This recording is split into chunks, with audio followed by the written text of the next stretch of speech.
what is our audience? Who are we talking to? Yeah, let me do my intro bit and then you'll know, John. Okay, welcome to the channel. My name is Rez Huseyin and I do a few things, but most relevant to what will be happening here is that I'm interested in developmental process. I'm a student of the Diamond Approach and editor of the Practical Enneagram, a journal about development.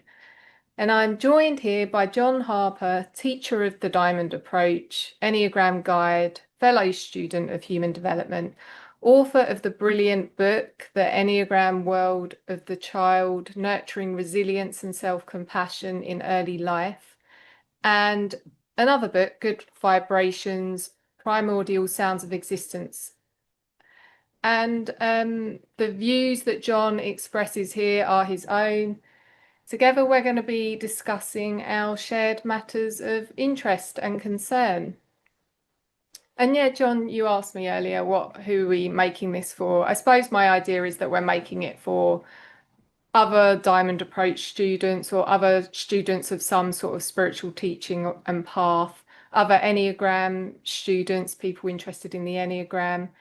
And yeah. I think that'll be who we interest. So as I was saying earlier, I've been overthinking about what I want to talk to you about, and the sort of obvious candidate was non-dual teachers and satsang and things like that, and that's because in the process of researching that non-dual teacher I was talking about the last time we met, who also teaches the Enneagram, in the process of preparing to meet him, to interview him for the journal, I wanted to have an idea about that particular spiritual, I won't call it a path because I don't think it is a path, tradition. But I don't actually really want to talk with you about that. I want to talk with you about Charlie Sheen, or specifically Charlie Sheen's addiction counsellor. Okay, well, you'll have to give me some background on that because I haven't been reading much other than headlines and there's some kind of documentary he made or something about him. I watched the documentary. The documentary dropped this week. It's called AKA Charlie Sheen, and it's basically footage of him sitting in an American diner, repentant on his life of excesses. Yeah, he survived his self-destructive tendencies. Anyway, the drug counselor. So, and this really touched me, how Charlie Sheen got off his cocaine habit. So he was consuming high quantities of cocaine, 7-gram rocks. None of his efforts to stop were going anywhere. Marco, Sheen's friend and former drug dealer, was approached by Sheen's drug counselor, who secretly asked him to make the crack less potent, which he did over the course of a year and a half. And that's how Charlie Sheen got off cocaine. Reminds me of me and my father. Say My, more. well, my father was a military officer and he lived with me the last 8 years of his life. And he looked forward to go getting his vodka tonics in the evening. But as he, got in his later 80s and toward his 90s, he couldn't handle his vodka tonic so much. So he always had a favorite place where he would go at 5 o'clock. He'd be looking at his watch. It's 3 o'clock, 2 hours to go. So I would drive him and drop him off. But I'd always go in and talk to the bartenders who knew him and everybody loved him. And I'd said, give him his first one full strength and then his second one half strength. And he never knew. Well, we had a few incidences where he would slip or whatever if he went someplace else and had a couple, or the old Henry Harper would kick in and he'd become kind of belligerent. But as his son and the person he was living with, which was a strange situation to wind up in. I never thought I would be the one in that situation, but I was single and he was single. And I really felt protective of him in that, he's just an old guy now. He's lived a full life, and he just wants to enjoy the rest of his days. And the thing that I would protect him the most against is people's judgmental selves, when they would get on his case. I remember one instance, we were at a restaurant and he was trying to order, and the waiter was talking to him like he was stupid or cognitively challenged. And I said to the waiter, I said, he's not stupid, he's old. You're talking too fast for him. Just slow down and speak to him in a normal rate. Don't try to rush through taking his order. Mhm. But then I had to confront the aggressive part of myself, because when Mm. that protective part comes in, right, it brings in all that eight protective energy and all that, you know, and it mostly tries to come out in the form of aggression, which I think people read more hostility into than is there, but it can certainly turn into hostility pretty darn quick. The hostility would get triggered more by if the other person responded in kind, and now we have two opposing aggressive forces. Then it would start getting personal and really hostile. Mm. Well, what does that arise? How do you work with that now, John? The sort of smooth of passage of the aggression. When aggression arises, well, here's something that's really important as an eight. Okay.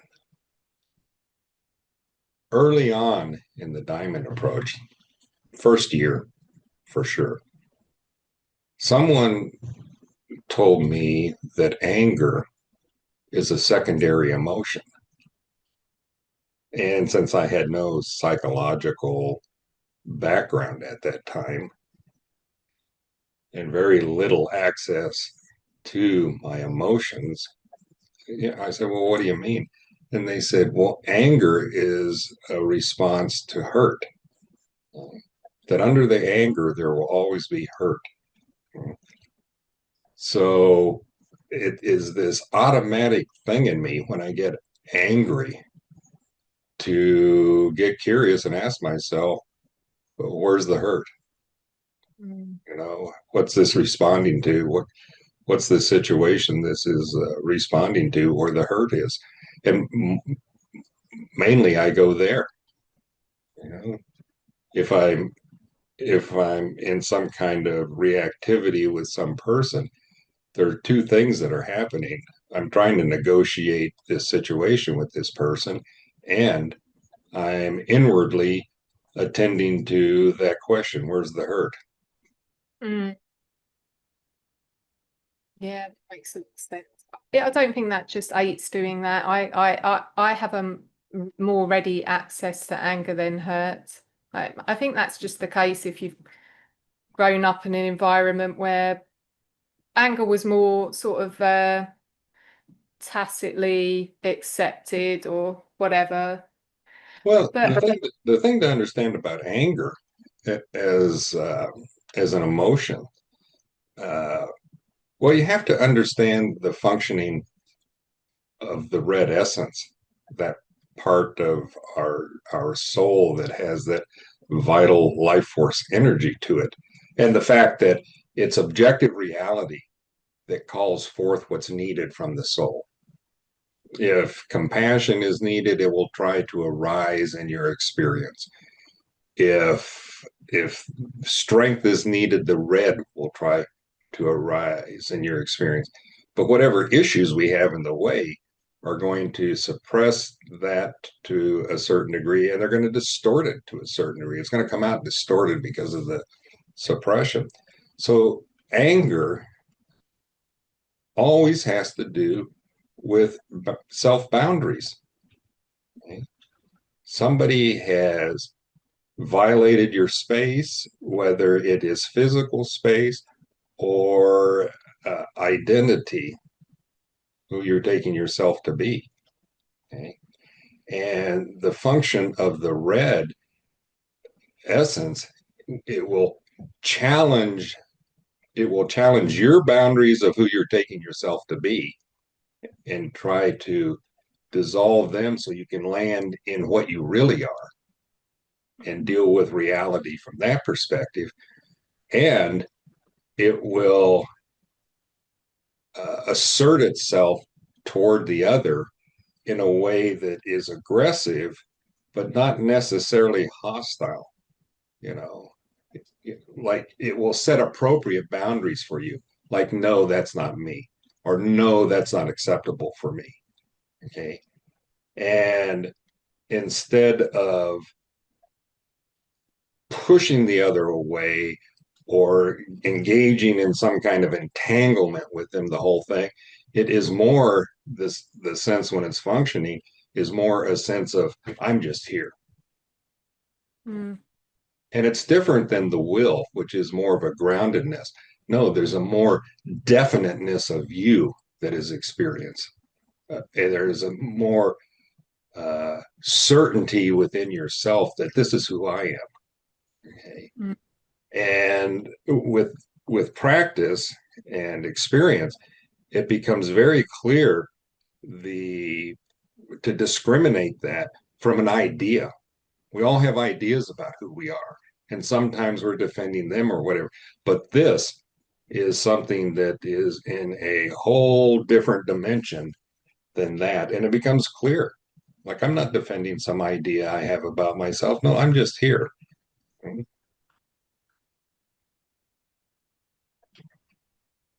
And so, one of the features of the red essence or essential strength is expansiveness, vitality, and aggression. We call that aggression.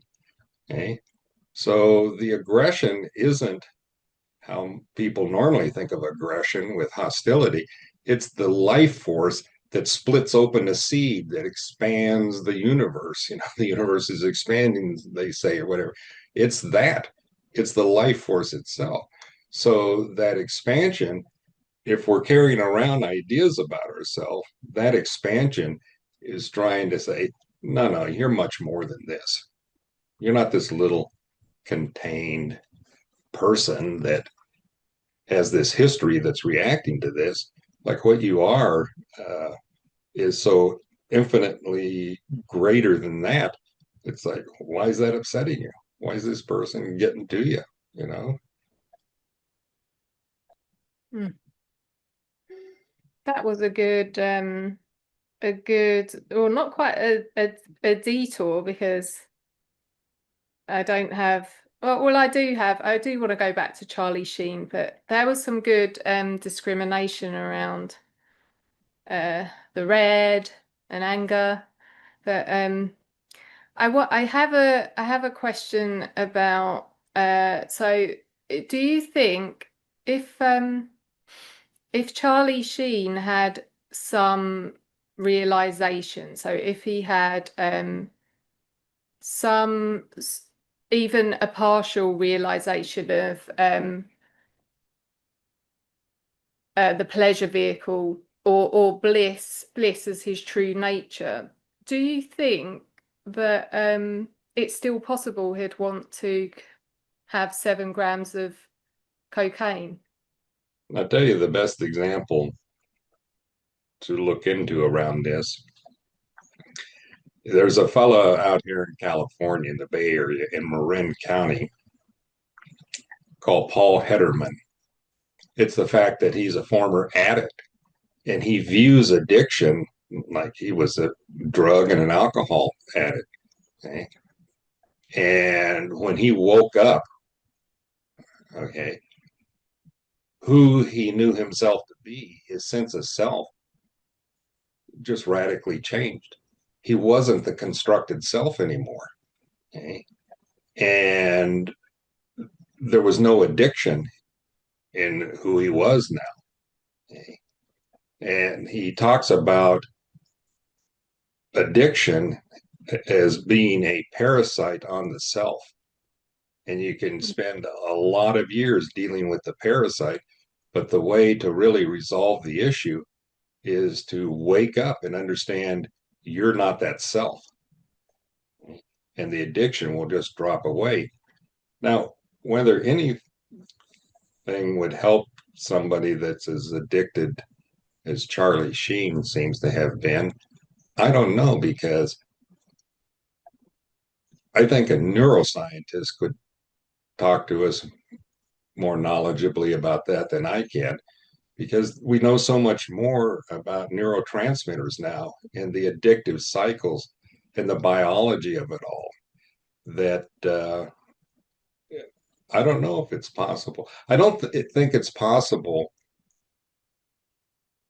to work your way out of it with ideas, Mm-hmm. you know. And this is the problem across many things. It's just like the Enneagram. My main point of contention with many Enneagram teachers that are splitting hairs and refining their understanding of the Enneagram, uh, which is not a bad thing. It's interesting, but it's often packaged as if you understand your type more intimately, and I mean that conceptually, if you split the hairs, that is going to uh, assist you in becoming what you really are. And nothing can be further from the truth. You know, there's no amount of dialing into the nuance of personality that way that is going to get you out of your personality. It may shift the it'd be like tasting a soup where, oh, you put in more sage and now that's more obvious, or you cut down on the pepper and now that's more obvious. So the personality is still there, the ingredients are changing some.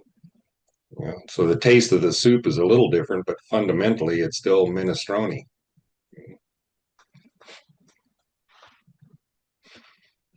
Seems completely true that you couldn't, addiction needs another solution. But I suppose what I'm questioning, and based on my own, there's certain parts of it's actually compulsion.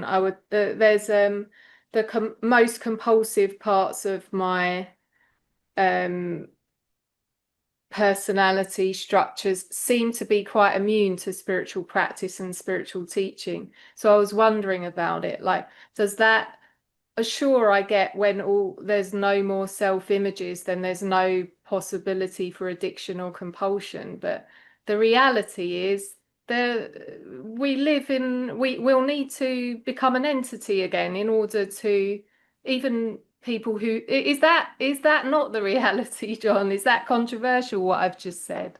I don't know if it's controversial, maybe to some people, but it's not the reality. It's not the reality. No, you don't need the entity identity or the functional self or the constructed self to function in the world.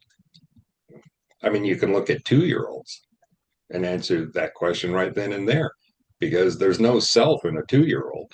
Not yet. I mean, it's starting to form, but they're running around doing what they do and they're interested in things and they're, talking and da da da da da, you know. But there's not a constructed sense of self, a self-reflective self in that organism yet, in that being.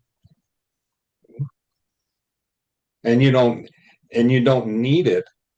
Uh, some might think, well, it gets more complex as you get older. So I need it in order to maneuver the complexity of the world. No, that's not true. Not at all. But I'll tell you something about addiction, and Charlie Sheen maybe, is to resolve the situation. Uh, you can mediate the situation maybe with working externally on the addiction, cutting down the amount, like the guy cut his dosage, or I cut my father's drinks, that type of thing. But the real issue is there is a huge hole or deficiency of pain and suffering in that individual at some level that the addiction is trying to deal with. I'm using the addiction, at least in the initial stages. I'm using the drug, the alcohol, or whatever to deal with something that is painful or uncomfortable in me that I don't want to sit with and experience. So I look for something to mediate that experience. Okay? And the more I become invested in the cocaine or the alcohol, uh, the more it turns into an addiction because of the dopamine cycle or whatever other neurotransmitters are involved. So it takes on a organic kind of biological uh, situ- situation, no, whatever that word is, or I'm looking for, flavor to it. But it's like PTSD in a way. It's another form of PTSD, except the triggering event isn't as obvious. If someone comes out of a war zone with PTSD, it's easy to, it's easier to say, this is the triggering event. He survived this, whatever, and all of his buddies died. And, you know, and we've made a lot of progress in dealing with something like that. But with something like maybe Charlie Sheen's experience, it's probably something that happened way, way back where he doesn't remember. Martin Sheen and whoever his mother is probably wouldn't remember, but something happened that was, incredibly uh, painful or challenging to him in a way that he doesn't want to go back there and visit that terrain. Don't want to go down that dark hole. And So without, that's where understanding Almas's theory of holes really helps people. mm, The more stable, and that's a point. In the Diamond Approach, people have to go through like an entry process, fill out a questionnaire. We want to look at background and what have you, uh, because you need a stable, functional ego to do this work. Because this work is going to deconstruct your sense of who you are. And you have to have that stable sense of self so that can kind of fall apart and then come back together, and fall apart and come back together. And if people have weak structures and they run into something, you can fall apart and stay apart for quite a while. mm, So to do this type of really deep exploration, a person has to have a certain amount of resiliency already built into themselves. yeah, and the Diamond Approach does take that seriously. It definitely says no to people. I've observed this or heard anecdotally about this, but but that brings up another question that came up for me this week. Like, how do we really judge someone else's realization or their resiliency? I can may perhaps see that's a little easier to assess, but given yeah, actually I'll just stop there, John. I mean, can we how do we assess that? Well, I'm no psychologist, Mm, although I'm very interested in a lot of different aspects of psychology. But if you get a person that is a not quite pathological, but really moving into that realm with narcissism or schizoid or borderline personality. These individuals are probably uh, not going to be suitable for work like the Diamond Approach because it will do them more harm than good. It will set them back rather than take them forward. What individuals with situations like that need is they actually need therapy and psychological help to help them construct a more stable, secure sense of entity identity. That once that is more solid in them, then it would be probably more appropriate for them to start looking into, okay, who is this that I'm taking myself to be? But first of all, you got to find who the heck you are before you start asking that question. So, what interests you about Charlie Sheen? Why is that of interest to you?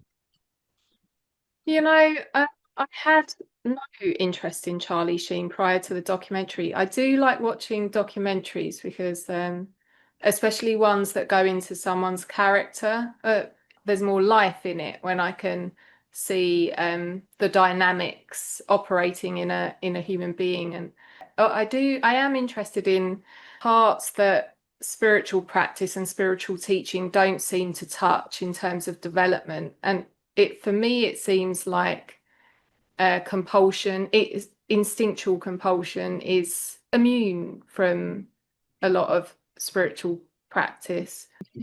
This is probably the critical point, if I get where you're coming from, because there have been a lot of uh, very realized individuals that we know have wreaked havoc on their spiritual communities, right? But there's this misunderstanding that realization is going to clean up your act. Somehow waking up is going to, like Paul Hederman, it did it. It cleaned up his act. But when you get to the level of like the instinctual drive, you know, and sex always seems to be a good one for messing up things, right? How can you have this realized person uh,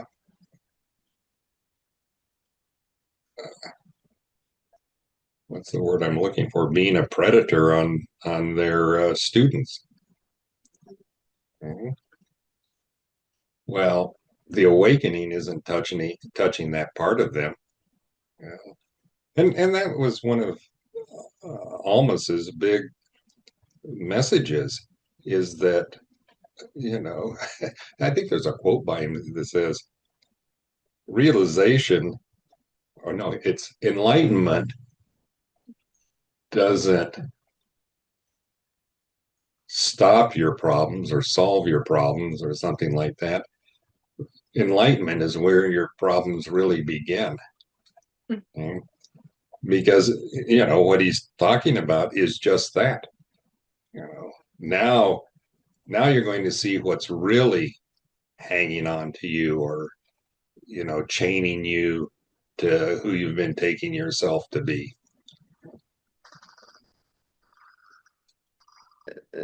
I know exactly what you're saying, and I have been very influenced by particularly Hamid's teaching on the instincts last year, which I just thought was so. I don't understand how students long in the work, and I've met several of them, don't seem to know that teaching. Like how is that's so important?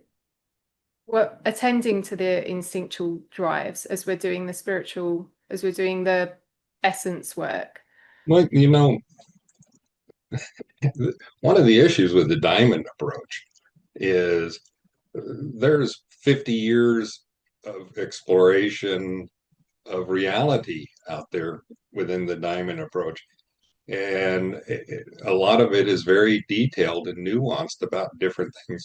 Like you've studied the instincts, but there's a whole teaching on what's called hema. Have you heard of that? Okay. So hema is a quality of the soul that is in a way similar to will. Okay. It's a commitment and steadfastness capacity within the soul to engage something like the instincts. Okay? It gives it imbues the soul with a certain type of capacity that it can start exploring something like the instincts without being captured by them and drug away by them. Being. Wow. So that's an actual capacity. Yeah, you know. So the diamond approach unfolds, and maybe we're getting too much into the diamond approach, but you learn about the essential qualities, you learn about the theory of wholes. There's a lot of work with the superego in the first few years. So there's that body of work that then transitions into learning about the soul, like what is the soul really, and working with helping people to tune in to the experience of the soul or consciousness itself. Right? And then it goes on to take people into learning about the personal essence, okay? The pearl beyond price. And then from that into the point. So that section of work can be anywhere from 5 to 10 years, depends on how it spaces out with how often the group meets and what have you. But there's 100 times more material to work on, like and some people go, why is it endless? It's endless because reality is so infinite and endless and has so much interesting stuff in it, and so the content isn't created to keep people as students of the school or and paying tuition or whatever. The content is just there, and if you're interested in this type of thing, then you think you think the instincts were interesting. Come on and learn about him. Yeah, I want to learn about him. But then I'm also asking what's the utility of relating to that as a quality of the soul? Because then that puts you back in the normal position of, oh, do I have access to this? Do I don't have access to this? And No, that's not it. You see that when you started to ask that question, okay, I mean, you didn't speak 2 words before there was this experience, such a definite experience of me coming forward in myself and landing in my chair more. And and the answer to your question that you hadn't even got out of your mouth was that I'm more here. Okay. It's being here, it's being what I am. It's showing up. That's the answer. And this experience we've been having in our lives of thinking that I'm going to always be asking questions like this from a place like this, you know. No, it, it's a total shift in that your mind is no longer holding you hostage according to what's known, and it's patterning from the past, and it's just generating all of this material, and we're so wrapped up in it, we're taking ourselves to be part of that, and we can't imagine life without it. If we allow Think about this right now. Imagine yourself without it, right? and you're just going to come up with some version where there's some more kind of quietude, but you're still there, and something might happen, and we may think like, okay, I can make a more informed decision now. I don't have to follow that impulse or something, or I can feel the capacity. But with realization, that you isn't there. What you really are is there. And that mental process doesn't happen like you're used to it happening. What happens is the mental process is functioning under the influence of what you really are. Mm. That's perfectly put. Like that landed. Yeah, that makes a lot of sense.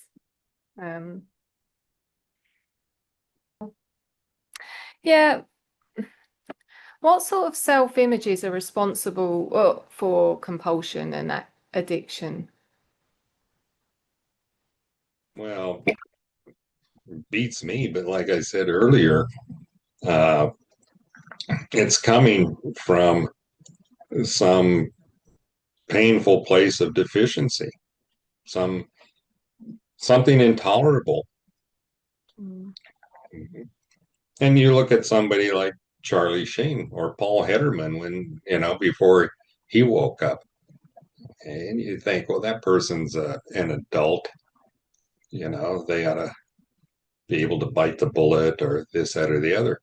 But the painful place is still carrying the wounding at the level of the experience of the child that experienced it. That hasn't diminished at all. And this is the teaching around the inner child or the soul child, is when the soul child comes forward with its desires or its wounding, okay, and actually takes you over, like that's forefront, and it's showing up in the world and reacting or whatever. uh, that energy is as powerful and as forceful as it was when you were 3 or 4 years old. Hasn't diminished a bit. Okay, so part of the whole spiritual journey and process of transitioning into a more real individual is that our nervous system has to mature. And by that, what I'm pointing to is when the soul child comes forward, our nervous system is taking on the shape of that soul child's nervous system. Okay? And we're living our life through that nervous system, even though I have this adult nervous system. Okay? That patterning is affecting my nervous system in real time. So, and we all have a range of charge that is our comfort zone. Mm. And if your charge gets too low, you got to crank it up and get back in your comfort zone. If it goes out of bounds, you got to get back here because that gets a little weird and scary. And no, that's, you know, so in working with the nervous system and actually getting into a lot of the physicality of spiritual maturation and realization is that we put ourselves or we encounter situations that challenge our range of comfort and we go along for the ride.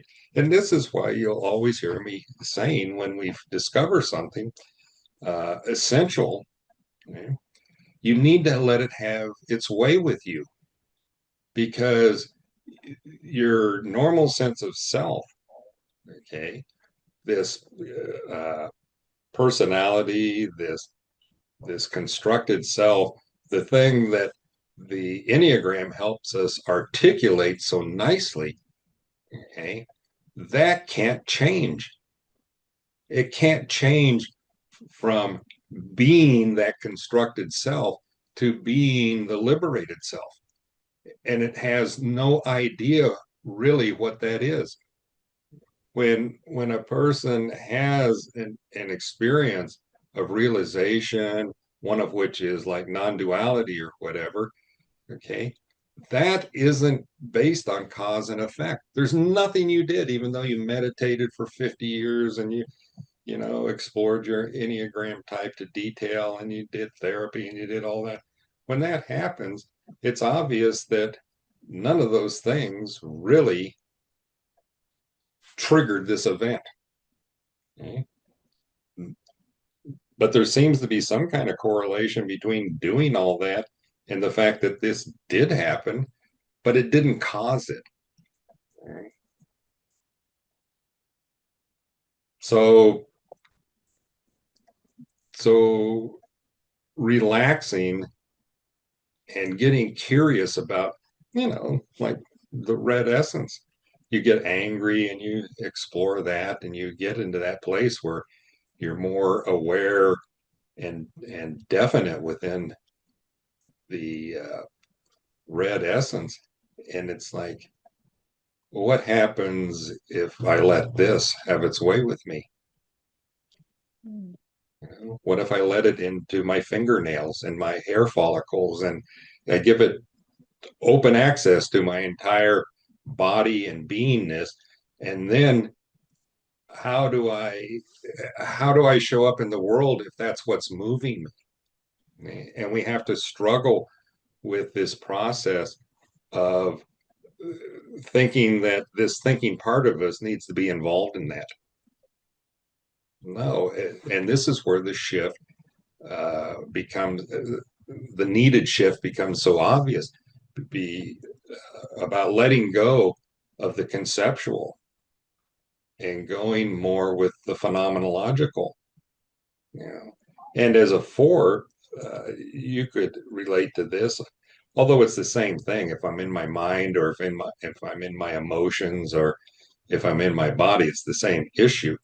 But as a four, you're quite often more motivated by your heart and your emotions than your mind. Right? You can feel how this is having its way with this quite often, influencing it, right? It's the same situation, but with essential quality or beingness itself.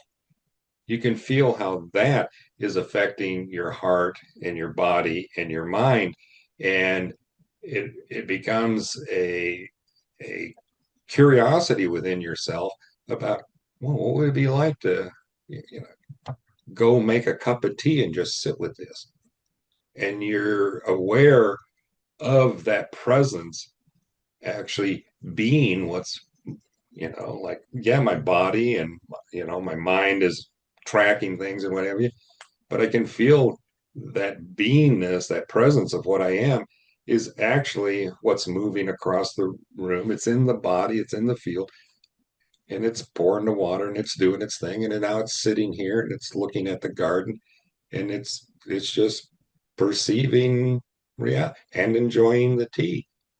And that experience is triggering a cascade of thoughts, which could be like, oh, yeah, I've got to do this next week and I've got to do that next week. All that stuff can still happen.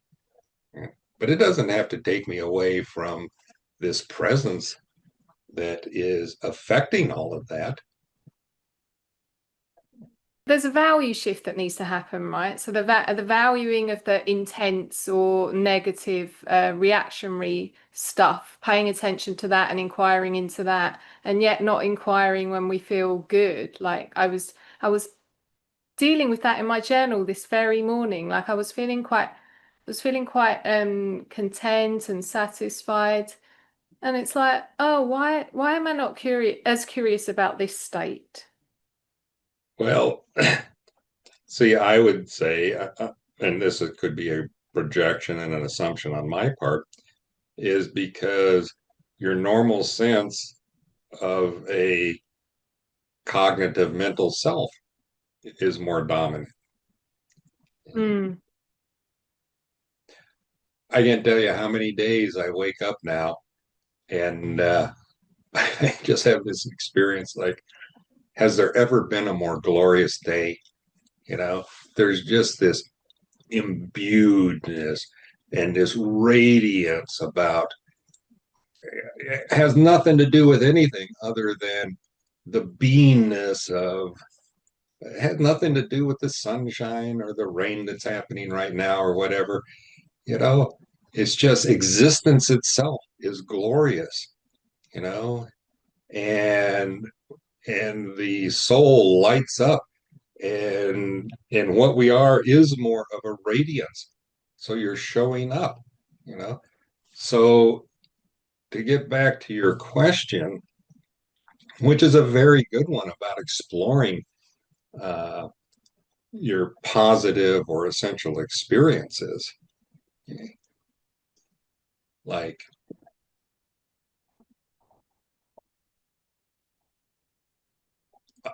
it's an interesting question. Like, something's happening that is closer to what you've been seeking your whole life, and you're not interested in it. It's wild, right, when you put it like that. I mean, you see, the interest, and maybe this is where it goes off the rails, is we're so conditioned that our interest and curiosity is trapped in the mind. Okay? And to make the shift into the phenomenology of things, the ontological ground of what's happening, is not a mental process, although the mental process is still functioning there. And this is where discriminating uh, out the experience of the soul becomes very important. You feel the curiosity coming from that. You feel that medium of experience, that consciousness of what we are, you know, engaging that, and it feels more substantial. The curiosity is more like you might say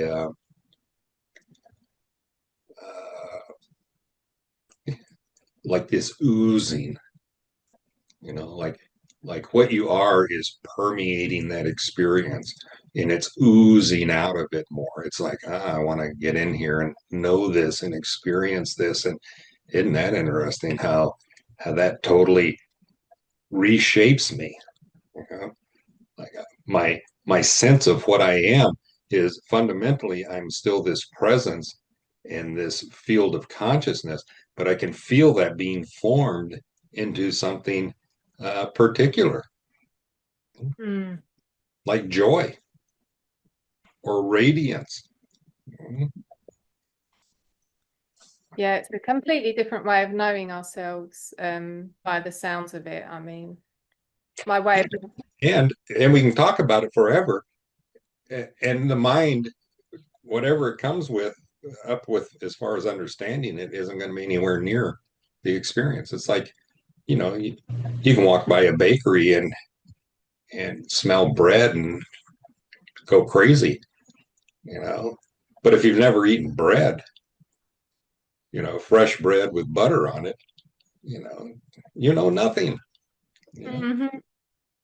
We don't know anything, but it's helpful to, you know, as more of like, shall we say, the dashboard is lighting up for me. Like I'm able to recognize things based on the conceptual frameworks that I've been given through the Diamond Approach. I'm able to make the recognitions as they happen, and because I have the language now, so it is useful to have the. It's very useful. It serves a critical part because when things are happening, whether they're good or bad, you go, oh, okay, I understand this, you know, and it gives you support and capacity to allow yourself to be more immediate with your experience and be more open and receptive to your nature arising and dealing with the situation Mm. and letting it have its way with you because you go, oh yeah, I remember we had a teaching on this. Okay, so this is what's happening. All right. I take a few breaths and You know, what happens if I just relax and let this in? And back to the the whole direct path, non-dual, and why it doesn't appeal to me personally, although I guess people are waking up that way, is that there isn't that support. So you have a teacher speaking from their realized state and pointing out the delusional nature of the student's problem. But then what happens when the student leaves the it's satsang, right? That's the Mhm. name for it. What happens when it puts the student in the central object relation with the teacher? We can do that for sure. It obviously works, so to speak, because there's thousands of years of tradition behind it. But this is one of the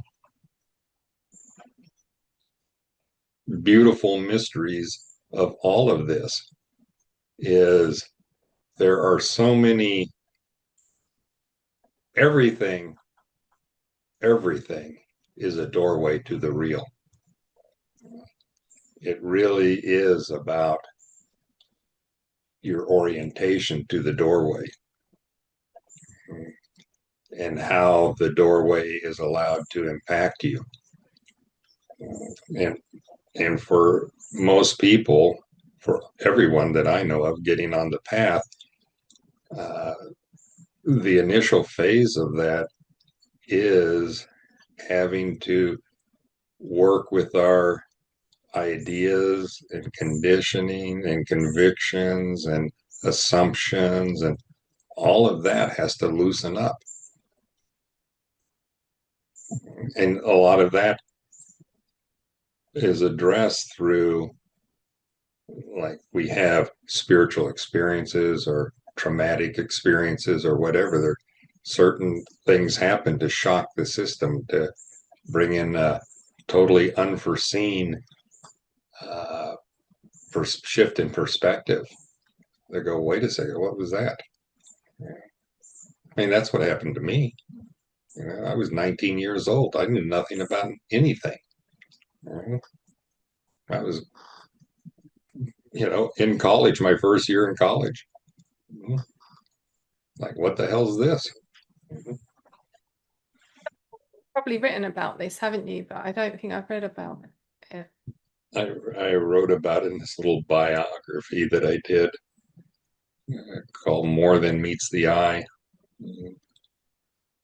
I, but you want to hear about this?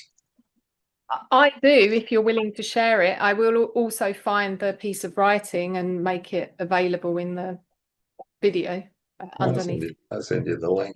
Yeah, I was 19 years old and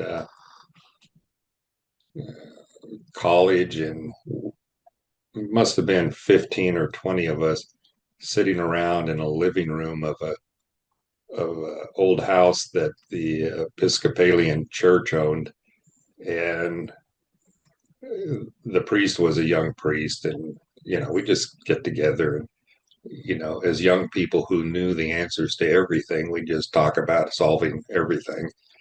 And I'm sitting with this group of people. I don't know what we're talking about. And this group of people next to me is talking about something. And finally, I turn and I say, what are you guys talking about?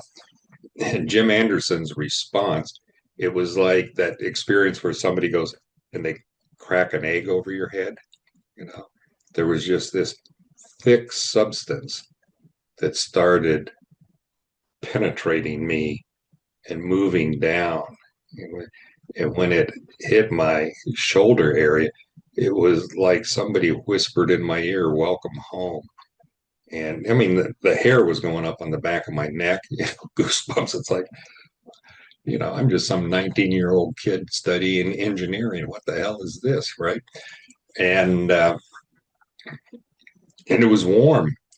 And when it reached my chest, it was like somebody took a piano wire and stuck it right into my heart. And there was just this explosion of agony and ecstasy.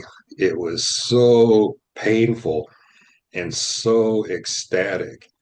And something woke up. And I often say, boy, if I'd had a Diamond Approach teacher there to help me explore that experience right in that moment, catch it right there, my mind thinks, oh, that would have saved me 30 years of what I don't know. But what happened is there was this experience of something waking up, and then this experience of it being activated to seek itself, to find itself. Mm. And so that's the condition that many of us find ourselves in on the spiritual path is I'm leaving myself to go find myself. We've left ourselves to go find ourselves. So I spend, when did that happen? I spend 24 years on that spiritual path and I spent 13 years on that spiritual path and another 12 or 13 years in the Diamond Approach before that resolved itself. And I got, that just fell away. All that seeking fell away. Mm. When you got to the total being perspective teaching, He started teaching total being. Seeking just fell away. Not because I wanted to get rid of it. It's just, it was an experience of something more engaging and you might say powerful came forward. And just that other consideration was just no longer a consideration. Yeah, okay. What engaged me was, what's my experience right now? This is the only moment I have. It's not an intellectual thing.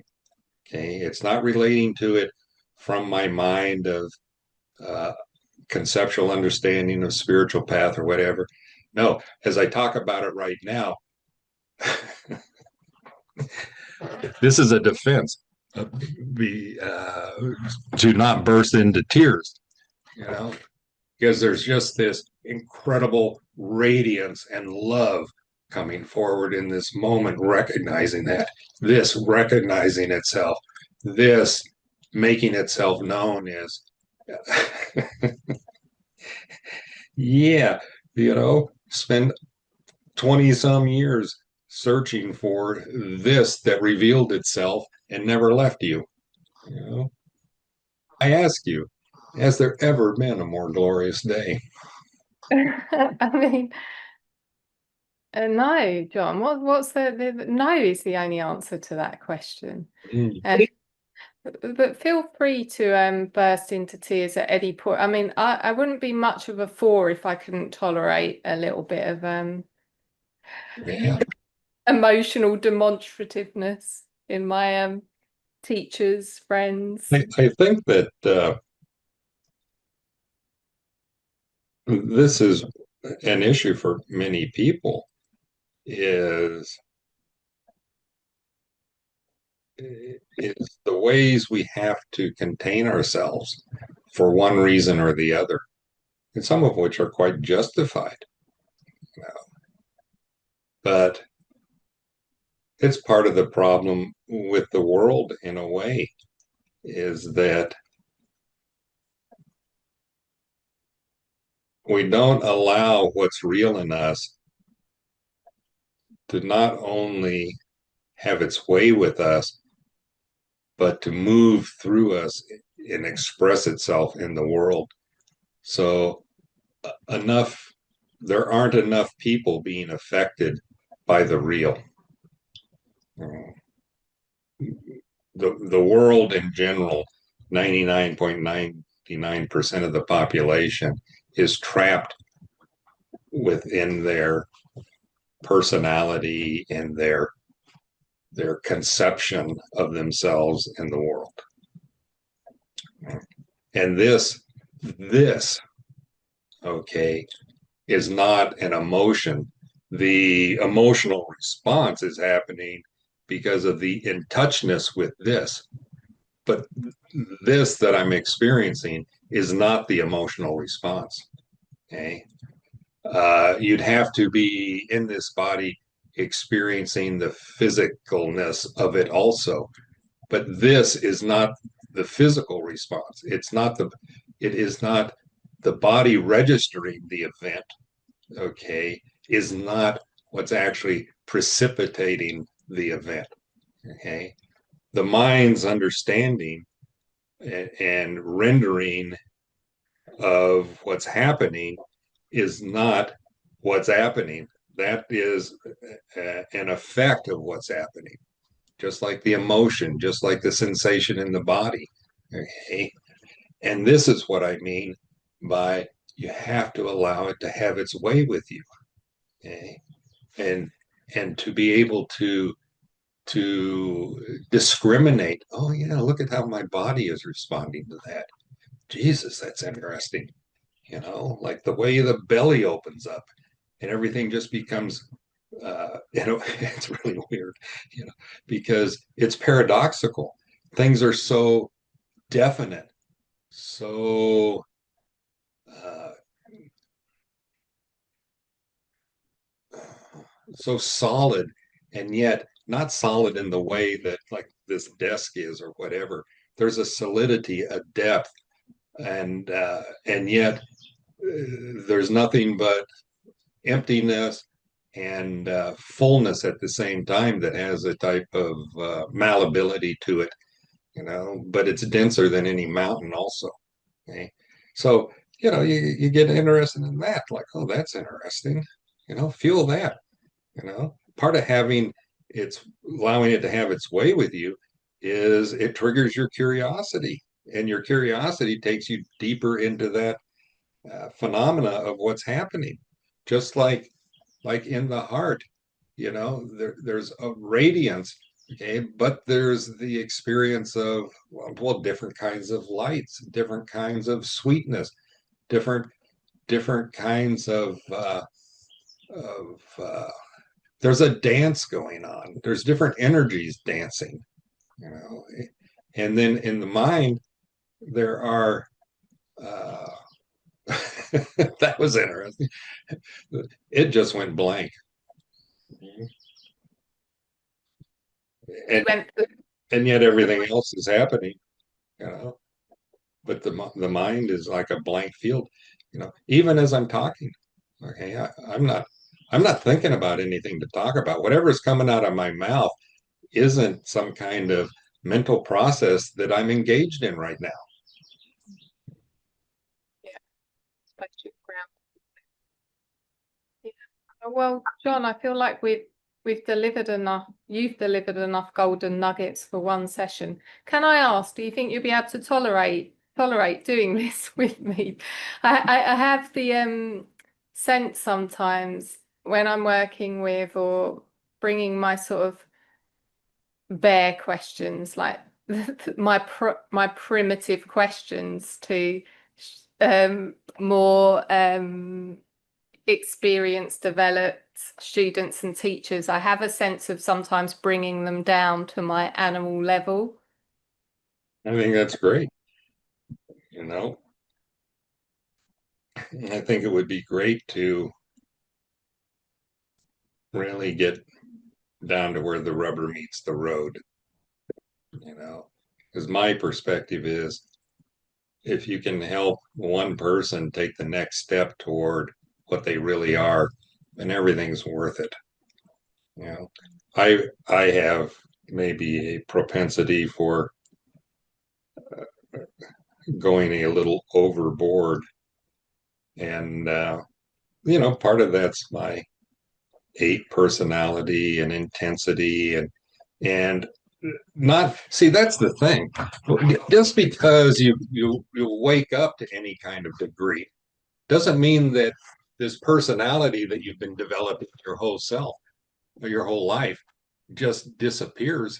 It's like you study biology for 10 years and you become a biologist. Just because you become enlightened doesn't mean you're no longer a biologist. All that just doesn't disappear, you know So my way of moving in the world and expressing, and even though some of it still creates some problems for me, uh, that all just doesn't disappear overnight. Okay, but I don't engage that as much as I used to with, being under the tyranny of my superego going, oh, you need to learn how to correct that way that you talk. Nah, nah, nah, nah, nah, nah, nah, nah. No, I'd much rather let this have its way with me, and over time let it engage whatever little speck of distortion it runs across in me.